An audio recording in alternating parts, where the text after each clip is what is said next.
We would like to acknowledge the Wurundjeri people of the Kulin Nation as the traditional owners of the land on which this university stands. We respectfully recognise elders past, present and emerging. Welcome to Newsline. Brought to you live from the Media Precinct in RMIT, Melbourne.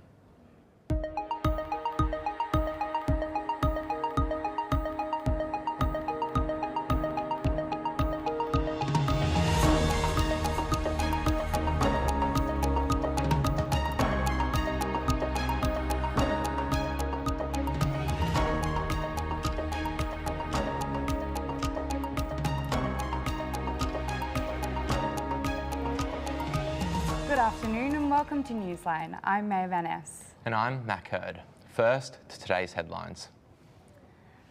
Today is the official Reconciliation Day as part of the Reconciliation Week. Reconciliation Week celebrates Aboriginal and Torres Strait Island culture, stories and art while pushing for better recognition and representation of First Nations Australians.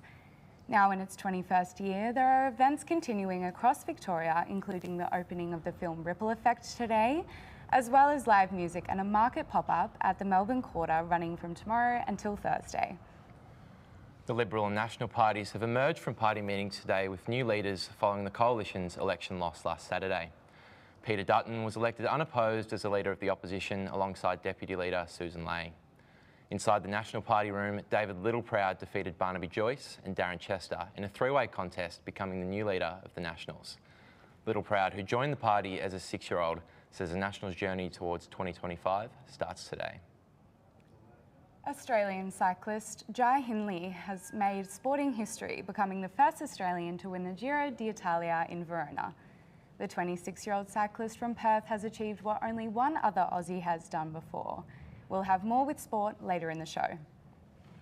Australia's largest electricity company, AGL, has abandoned its long-running plans to demerge its coal-focused generation business with its new retail arm. The energy giant told the ASX they made the decision due to a lack of shareholder support, despite the board believing the demerger was the best way forward for the company. We'll have more on this story later in the show. Over a week on from last Saturday's election, Labor is still one seat away from forming a majority government. 3 seats remain in play as Brisbane was called for the Greens on Saturday afternoon. Labor leads the count in Macnamara and Gilmore with more than 80% of the votes counted, but the votes are still too close to call. Labor currently has 75 seats and needs at least 76 to govern in its own right. Now, following the Labor Party's election victory, the new government's campaign promises will now be put to the test. Here's Olivia Thompson taking a closer look at the investments in apprenticeships and training opportunities. On, ready to start the day. Mitchell is getting ready for another day of work experience. Currently in Year 10, he is completing his work experience as needed for his curriculum at Harvester Technical College. I'm currently doing work experience where I get to do a bunch of different trades where I can get the gist of what I want to do. Mitchell believes the experience will better prepare him for work in trade than any other textbook could. I find that I'm a practical learner and I feel like I'm learning a lot more by doing more things with my hands than doing, in a classroom with a textbook. Mitchell is optimistic that positive change for education is on the way. Hopefully the change in government will lead to different opportunities in education in the trade industry. Prime Minister Anthony Albanese has pledged to invest in education, saying good education helps the entire country. Labor understands that education is about opportunity and aspiration, but it helps not just individuals, it helps the entire country. We need to compete in this globalised world based upon how smart we are. The newly elected Labor government has guaranteed 1 in 10 workers on federally funded projects will be an apprentice, a trainee or a cadet. 465 free TAFE places and 70% of all public funding for vocational education will go towards TAFE to strengthen our public education system, and up to 20,000 extra university places will open over the next year. We definitely need more money invested into funding more TAFEs or trade industries for learning, and hopefully the new Labor Party will give us that. Olivia Thompson, Newsline. In Australia, 1 in 2,500 babies are born with cystic fibrosis, a condition that currently has no cure. But now, those living with cystic fibrosis are finally one step closer to a longer and healthier life. Amelia Hurst has the story. Good morning, everyone. Actually, it's 1:24. Good afternoon. This is Bronte. She's 23 years old and living with cystic fibrosis, a condition she was diagnosed with at just 5 weeks old. Cystic fibrosis, it's a genetic disorder, so that means people are born with it. It's hereditary. It actually impacts the lungs and the digestive system by causing very thick, sticky mucus. There's over 2,000 different gene mutations that can impact somebody living with cystic fibrosis. So what that looks like will be different from person to person. Bronte and fellow cystic fibrosis fighter Ruby joined forces to create an Instagram page, aptly called Living with a Blind Disease. The page acts as a platform to bring people together, to connect through their common experiences. I think it's really important to mingle with cystic fibrosis patients. Although we can't all the time physically be with one another because of cross-infection, it is really important that we all communicate. Cystic fibrosis is a complex disease and it requires multiple different treatments, medications and therapies to help manage it. But now there is also Trikafta. It's not a complete cure, but it's the next best thing. In a press release, Greg Hunt said the new listing on the pharmaceutical benefit scheme will be life-changing. Trikafta, which usually costs patients over $250,000 yearly, will now be available for $42.50 per script, or if they hold a concession card, $6.80. Currently, it's only available to those aged 12 and above, and unfortunately will only work for approximately 90% of all patients. Yet the results so far are significant. The feedback has been incredibly positive that people are able to live and have a full life in ways that they've never been able to have before. However, the idea of functioning like a normal human being can be quite confronting. You've lived with this disease your whole life, and I don't think you know what it feels like to be normal. So to have that feeling of being able to breathe properly, it's going to be a little bit frightening. But Bronte is also excited. I'm starting to think about what I'm going to be like as an old person. Amelia Hurst, Newsline. We're heading to a short break now. Stay with us.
Welcome back to Newsline. The monumental Roe v. Wade case is being discussed in the United States, but what does this mean for Australia? Gabriel reports. Earlier this month, a leaked document showed that 5 Conservatives on the United States Supreme Court had voted to reverse their predecessor's ruling in Roe v. Wade nearly 50 years ago. The overruling of Roe v. Wade would allow each state to decide whether to enact legal restrictions on access to abortion. It's sometimes said that Australia is the US's 51st state, and Leonora Rees, an economist and women's rights activist, says despite the distance, the overturn of Roe v. Wade could embolden conservative groups in Australia. Even though we're talking about another country on the other side of the world, there's the potential for Australia to absorb, to be influenced by that thinking. It probably does mean that it strengthens the argument amongst those who align with that position. But at the same time, it can also activate the position of those who are pro-abortion, because they realise that these potential risk or threats of undoing that legislation always exist. Those on the other side of the argument say a Roe v. Wade overturn supports the idea that life begins in the womb. So my question would be a scientific question to start with, and it would be, is the child human? And if the child is human, then how are we going to cope and how are we going to go forward without resorting to terminating the life of an innocent human being? For Leonora Rees, an overturn wouldn't stop abortions, but rather force women to undertake them unsafely. Abortions will still take place, and the deeming of abortion as something that's a criminal act is shifting it from a procedure that means that a woman can take that decision in a safe and supportive and well-informed setting, as opposed to being subject to a procedure that is unsafe, with the overhang of knowing that this is something that is deemed through society's eyes as criminal. At this stage, Roe v. Wade still is intact. However, if it's overruled, it'll mean the end of a decision that has outlasted more than 49 years worth of hostile challenges. Gabriel Rule, RMIT Newsline, Melbourne. Now, joining us live in the studio is Gabriel with international news. Thanks, guys. The US Department of Justice says it'll conduct an inquest in the response by law enforcement regarding Tuesday's mass shooting at the Robb Elementary School in Uvalde, Texas. Public anger has mounted over why armed officers waited more than an hour before entering the barricaded classroom where the gunman killed 19 children and 2 teachers. Uvalde School District Police Chief Pedro Arrondo was in command of the incident response and said police officers failing to storm the classroom was, quote, the wrong decision. US President Joe Biden visited Uvalde on Sunday, where he was met with protesters urging him to take action. The visit marked the second presidential visit to a massacre site in as many weeks after the racially motivated shooting in Buffalo, New York. Ukraine's President Vladimir Zelensky has met troops in the heavily shelled city of Kharkiv in his first official visit to the east of the country since the Russian invasion. Zelensky's visit comes after Russia resumed shelling Kharkiv after a fortnight of comparative quiet. During the visit, Zelensky announced he had fired the head of Kharkiv Security Service, Roman Dudin, accusing him of not working on the city's defence. Ukraine says Russia is still occupying a third of the Kharkiv region after pushing Russian troops back from the city's outskirts, who still remain within artillery range. In the region of Donbass in southeastern Ukraine, Russia's Foreign Minister Sergei Lavrov said, quote, liberation of Donbass was an unconditional priority, while the other Ukrainian territories should decide their future on their own. Thousands of far-right Israelis have stormed the Damascus Gate in occupied East Jerusalem to mark the so-called Jerusalem Day flag march, exacerbating weeks of tension between Israelis and Palestinians. Israeli media estimated that around 25,000 people took part in the contentious annual flag march through the Muslim parts of the Old City. The Palestinian presidency said Israel was playing with fire in going ahead with the march, celebrating Israel's capture of East Jerusalem in the 1967 war after a month of deadly clashes in the city. Officials were on high alert in the lead up to the march after violence during the same event last year helped spark an 11-day war between Israel and Hamas, the Palestinian militant group in the Gaza Strip. And now at least 50 people have been killed after heavy rainfall caused landslides in Brazil's northeastern state of Pernambuco. A landslide that occurred early Saturday morning killed 19 people in Brazil's Jardim Monteverde community. The heavy rains have also forced almost 1,000 people to flee their homes due to the flooding and landslides. In a tweet, Brazilian President Jair Bolsonaro said his government would do everything possible to alleviate the suffering of victims in the region. And China's Foreign Minister Wang Yi has met his Pacific Island counterparts in a crucial meeting today where China was expected to encourage Pacific countries to sign up to a sweeping regional economic and security deal. Gabe, what would the deals mean for China in the Pacific? Well, look, security experts are saying that the move represents a dramatic uptick in tempo in China's push for influence in the region. Among agreements is the controversial deal which made headlines in March over fears China would establish a military base in the region. And how is Australia reacting to these proposed deals? Well, look, the feeling is that Australian diplomats are on edge at the moment. Like I said, it comes a month after that controversial deal was signed by China and the Solomon Islands. It's prompted multiple diplomatic visits from diplomats in Australia and New Zealand, including our new Foreign Affairs Minister, Penny Wong, who visited Fiji to reaffirm Australia's control in the area. Australia is going hard on aiding in the effects of climate change for the region. Obviously, they're very close to the equator, whereas China is really pushing home that they can provide security for the countries in the region.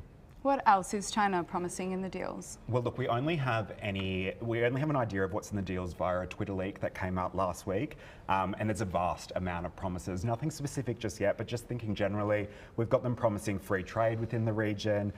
They're suggesting they could aid in greater access to natural resources for some of the islands, and even going as far as to say they could provide humanitarian and COVID relief in the region. So it's definitely one to watch and one we'll keep an eye on. Absolutely. Thanks, Gabe. Next, we have Michaela Tor with a live Q&A on MS Day. Thanks, Mac. It's World MS Day today, a global event designed to raise awareness around multiple sclerosis, a chronic neurological disease with no known cause or cure. The theme for this year is Connections. Here to discuss the importance of this day is MS Australia's Executive Manager of Client Engagement and Wellbeing, Ms Jodie Hartson. Good afternoon, Ms Hartson. Thank you so much for joining us today. Hi. For those who are unfamiliar with multiple sclerosis, could you please tell us a little bit about this disease? Thanks. Yeah, MS is the most common neurological condition in young people. It's usually diagnosed between the age of 20 to 40 years old, and it's about 3-to-1 women to men ratio. It's an autoimmune condition that affects the nerves in the brain and spine and has a myriad of different neurological symptoms that accompany that. It's a progressive neurological condition, and although there's a lot of advances being made in research of different treatments available for MS, there's still lots of work to do and lots of support that people need who are living with MS. There's about 27,000 people in Australia living with MS.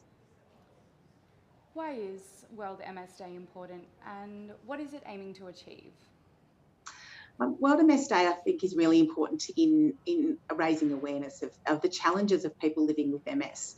So it's diagnosed between people at the age of 20 to 40, which is such a significant time when you're thinking about planning your life and your goals and your work goals and your family goals and building those foundations. And to be diagnosed with a chronic condition that impacts your life every single day is enormously significant, and we still need to invest in more research to understand more about this condition and what's going on. Could you tell us about the work that MS Australia does to help those affected by the illness? Yeah, so within the MS family, there's MS Australia, who has a research that does a whole lot of work in research, some really fun, significant research studies. MS Australia does advocacy, and then MS Plus is a branch of the organisation that does client services. So it sort of crosses, the MS family crosses lots of different elements of care and support for people living with MS, as well as research.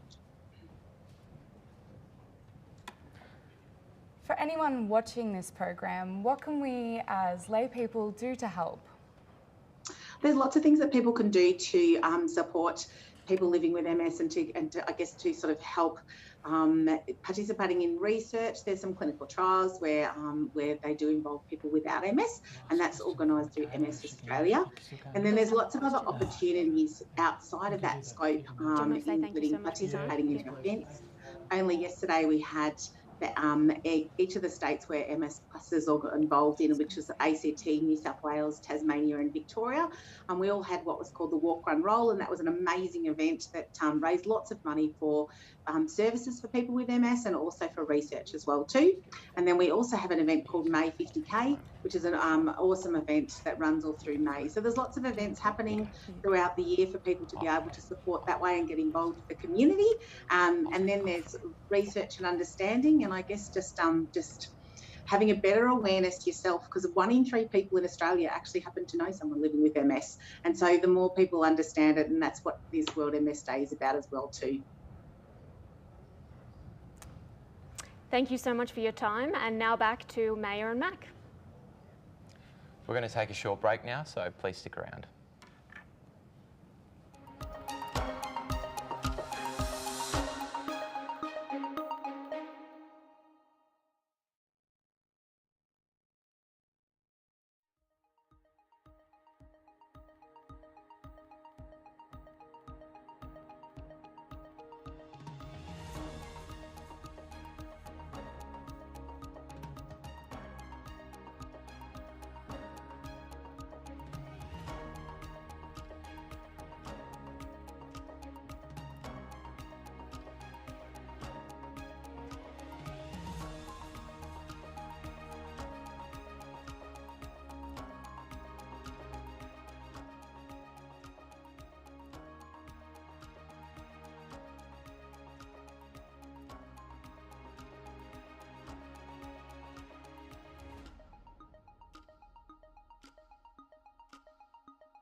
Welcome back.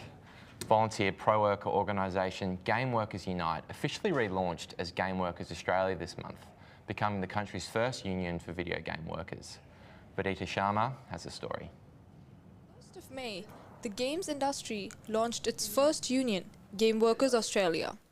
The union was able to ensure that they focused on employees who were traditionally not part of the conversation. When you compare that to the union work overseas, where they're working with companies that have more employees than the entirety of Australia, it's really important that we are focusing on what our industry is made of.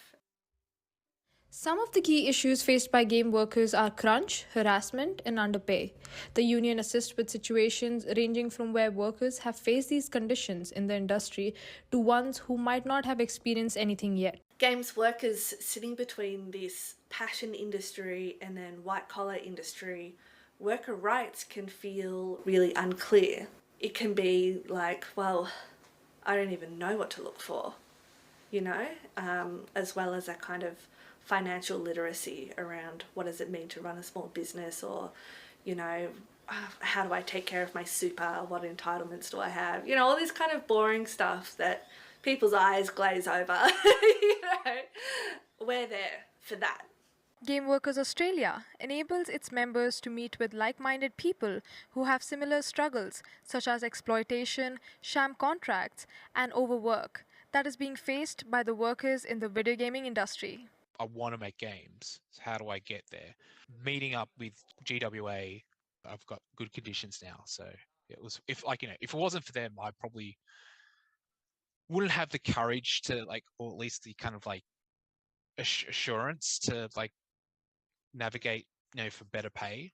Therefore, Game Workers Australia is now there to act as a sanity check for a lot of the people working in the industry, as well as making efforts to support its members at every step. Vidita Sharma for RMIT Newsline. We're now going to cross live to Tom Monaghan, who's out the front of energy giant AGL's Melbourne headquarters. Tom, how are you going? Yeah, good. How are you, Matt? I'm very well, thank you. What's happened with AGL today? Yeah, so today AGL announced that they wouldn't be pursuing their demerger plans, which would have seen the company split into two separate entities, one being a retail arm, which would have been AGL Australia, and another one being Assal Energy, which would have taken in all their coal-fired plants, gas and hydro projects. And because of this, we've actually seen four high-profile board members step down and resign today, including the CEO and the chairman. Why were they looking to demerge? So they're looking to demerge for a few reasons. One of the reasons was that they were starting to lose a bit of market share, and they wanted to try and potentially get rid of half of their organisation and be able to get more investors into their cleaner energy projects, which they were going to be using under Energy Australia. And another was that they wanted to provide a better price for shareholders. They wanted to up by 15%. They thought they could at least achieve an increase in share prices for shareholders. So why did the board decide to ditch the vote? What did they think was going to fail?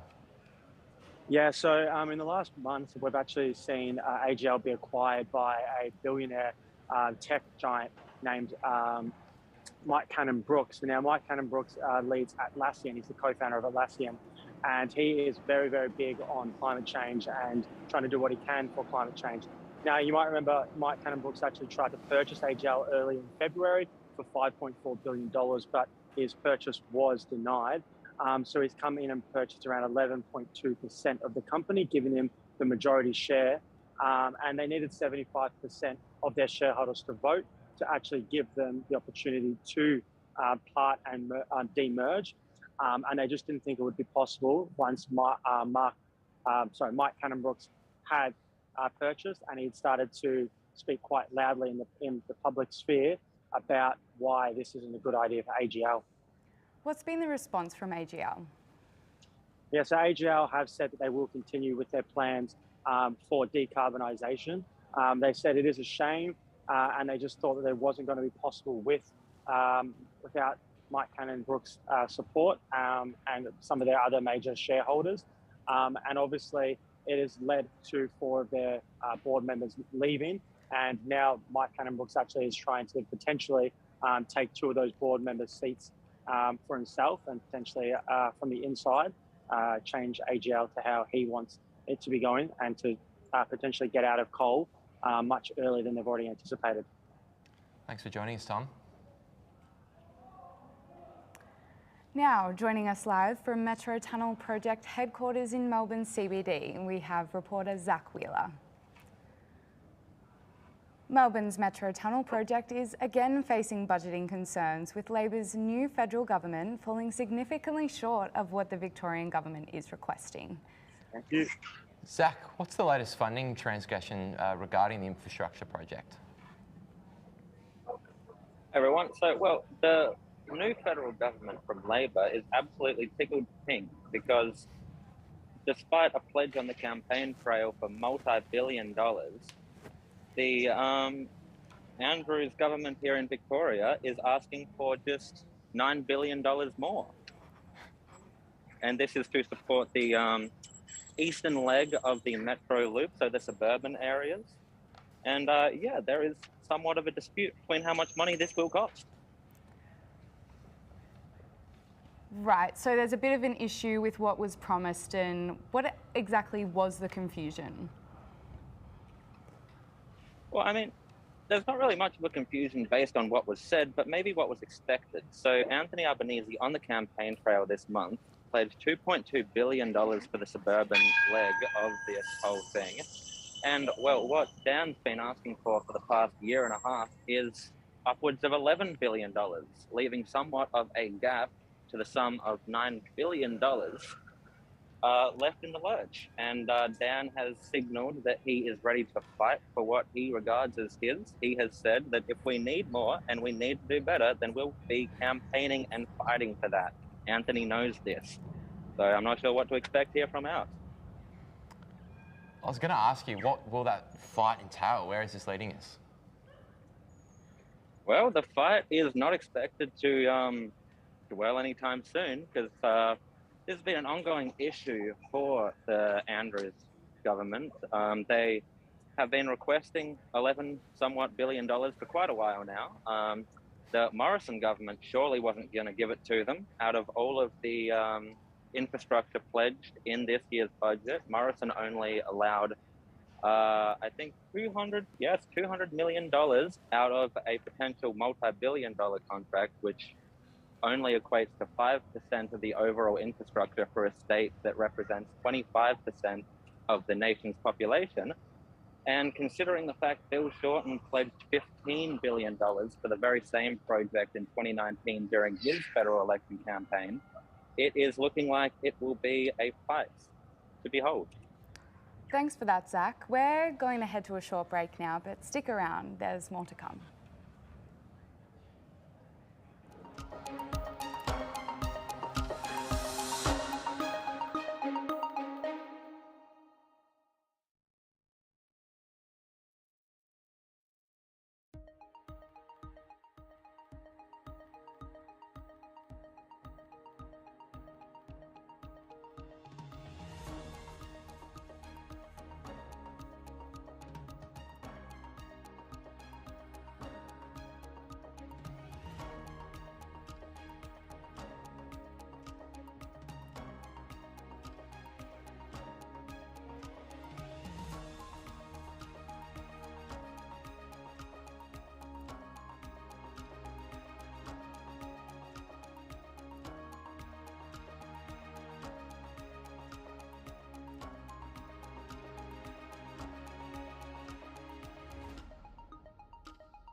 Welcome back. Melburnians are constantly on the go. With this comes high levels of stress and sleep deprivation. Sarah, our reporter, is at Universe exploring a flotation tank which aims to relax the mind and improve quality of sleep. Let's check in with Sarah, who's joining us live from one of these pods.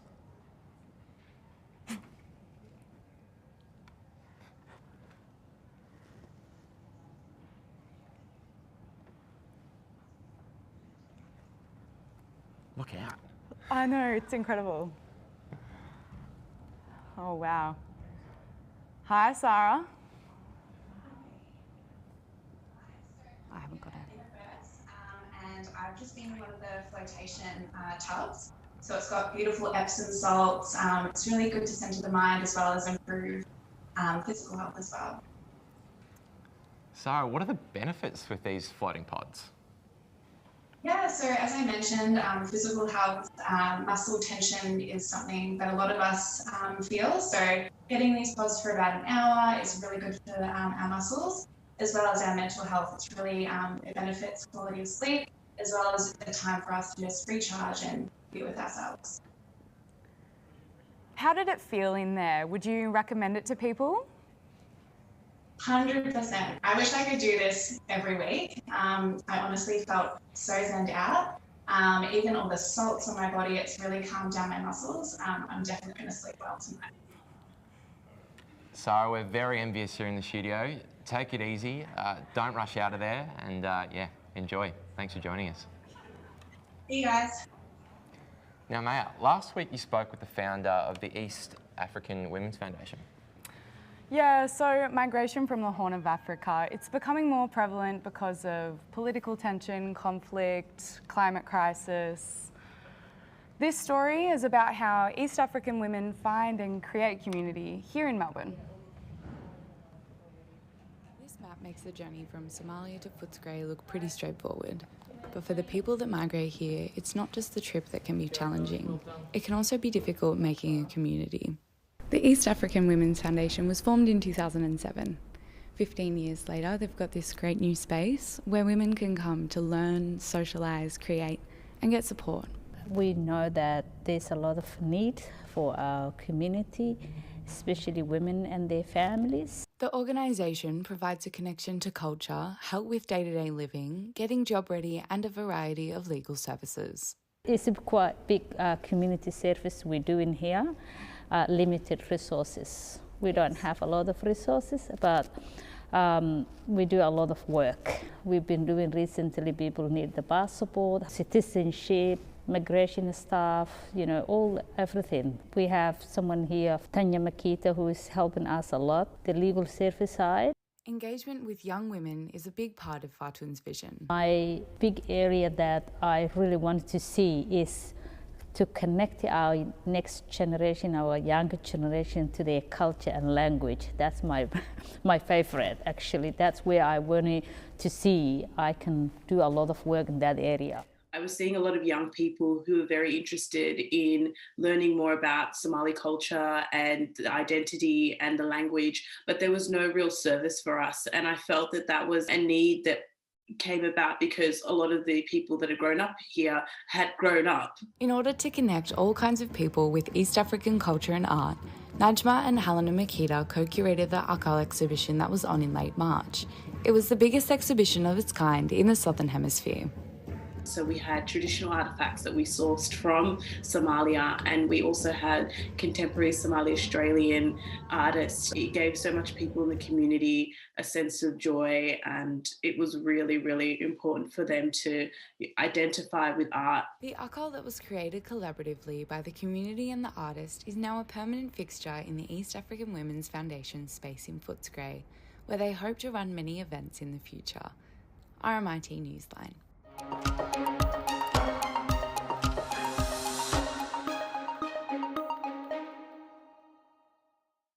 Good afternoon and welcome to the Roundup. I'm Zoe DeConing. And I'm Annie Ireland.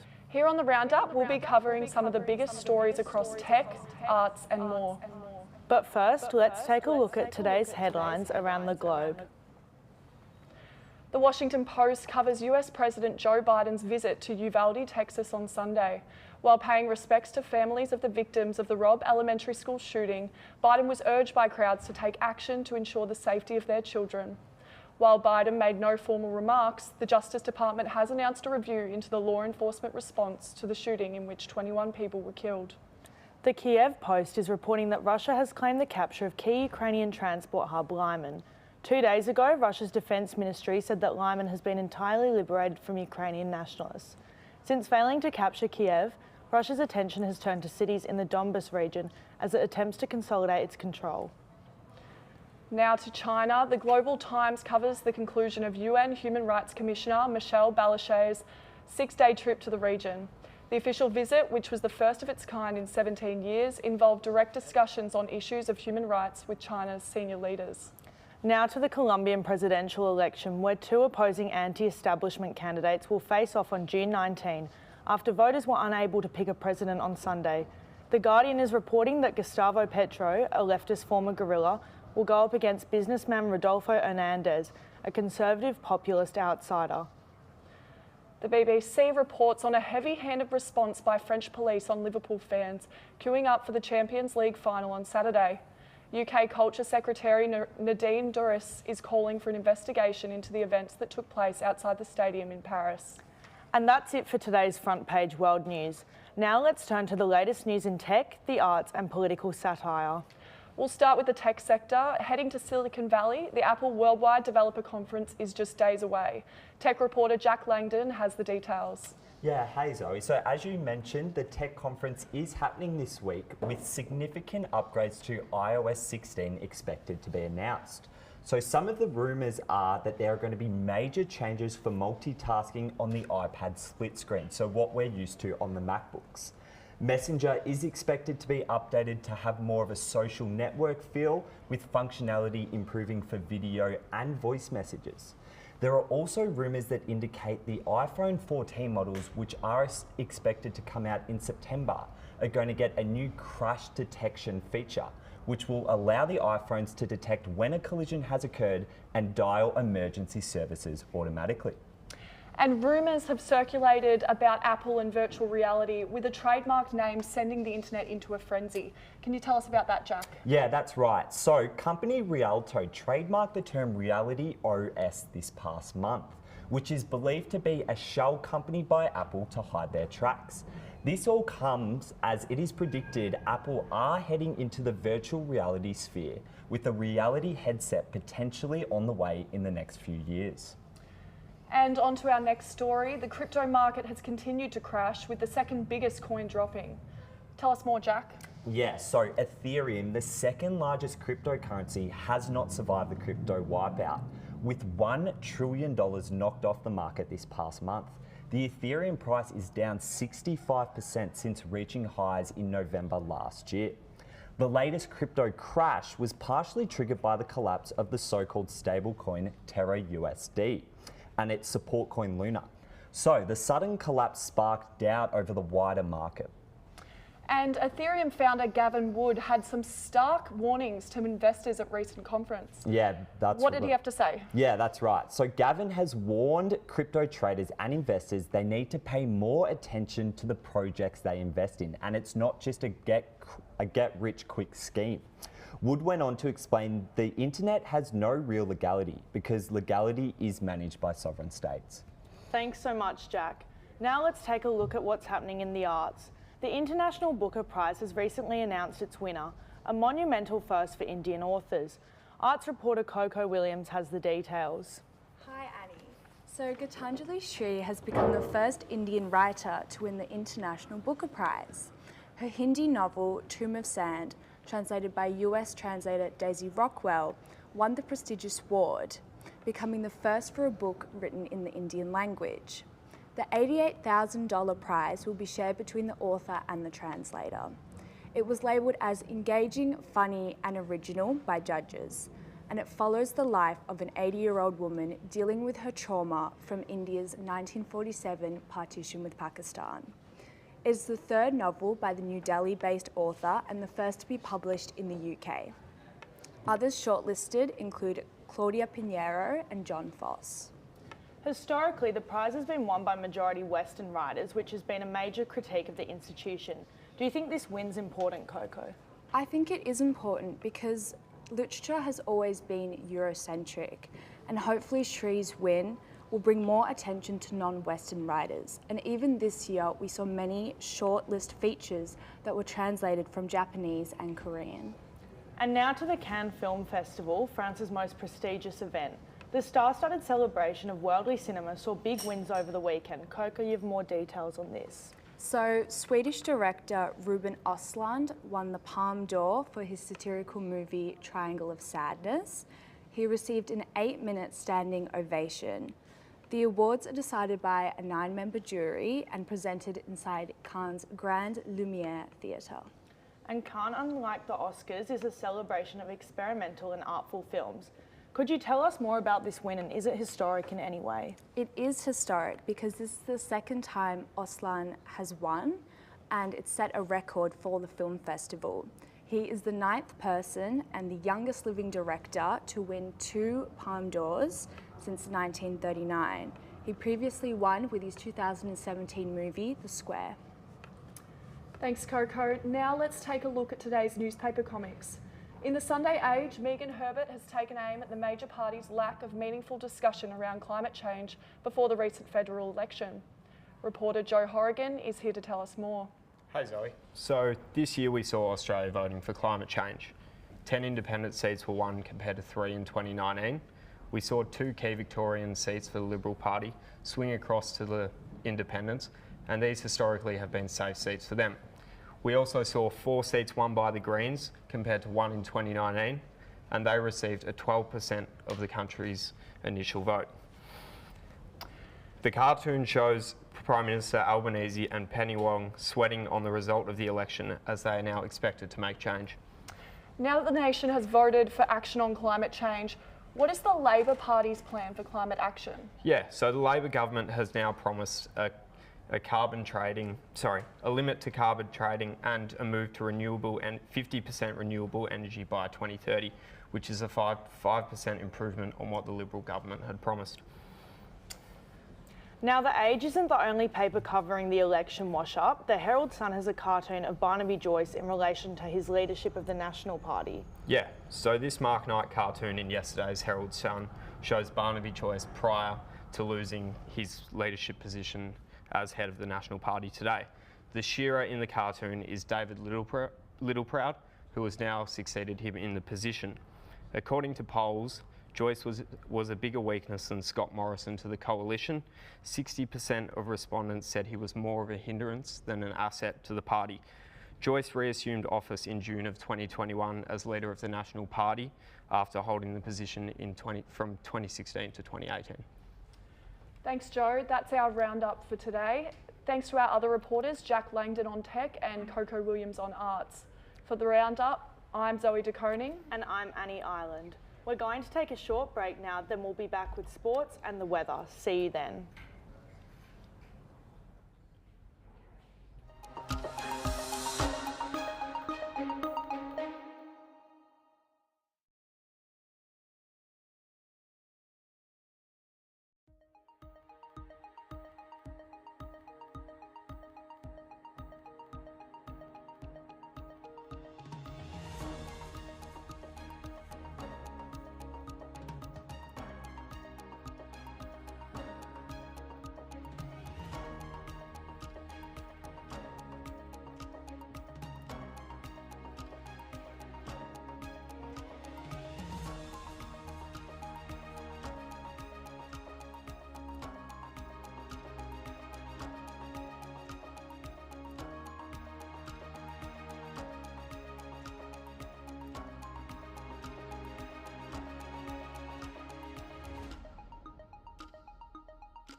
Welcome back. Now here's Aidan with sports.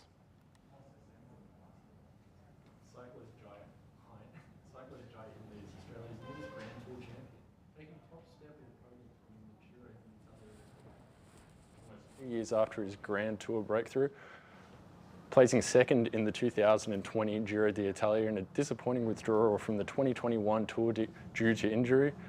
Hindley has joined Cadel Evans as the second Australian to win one of cycling's Grand Tours. Marvel Stadium is getting ready to host newly crowned lightweight champion Georgie Kambosos Jr. this Sunday ahead of his title unification bout against American Devon Haney. The Sydney-based Kambosos is looking to unify the lightweight straps by defeating Haney for his WBC lightweight title, making him the first Australian to do so on home soil. In soccer, Real Madrid have won the Champions League trophy, besting Liverpool 1-0 with striker Vinicius Jr. sinking the Reds at the 59-minute mark in Paris last night. Though despite not coming home with the victory, hundreds of thousands of Reds supporters flooded the streets of Liverpool alongside DJ Calvin Harris to give them a warm welcome home. Closer to home, Western United has raised the A-League trophy, defeating Melbourne United 2-0 at Amy Park last Saturday night, winning their first A-League men's title. In AFL, history was made during the AFL's Sir Doug Nicholls round in Darwin, with Sylvia Nulpindici becoming the first woman to commentate an AFL match in Indigenous language. Nulpindici commentated the Saturday night's clash between Hawthorn and Gold Coast at TIO Stadium, seeing the Hawks getting thumped by the Suns by 67 points. Ahead of this weekend's round, all eyes are on Sydney superstar Lance Franklin ahead of this Saturday's blockbuster clash between Melbourne and Sydney at the MCG.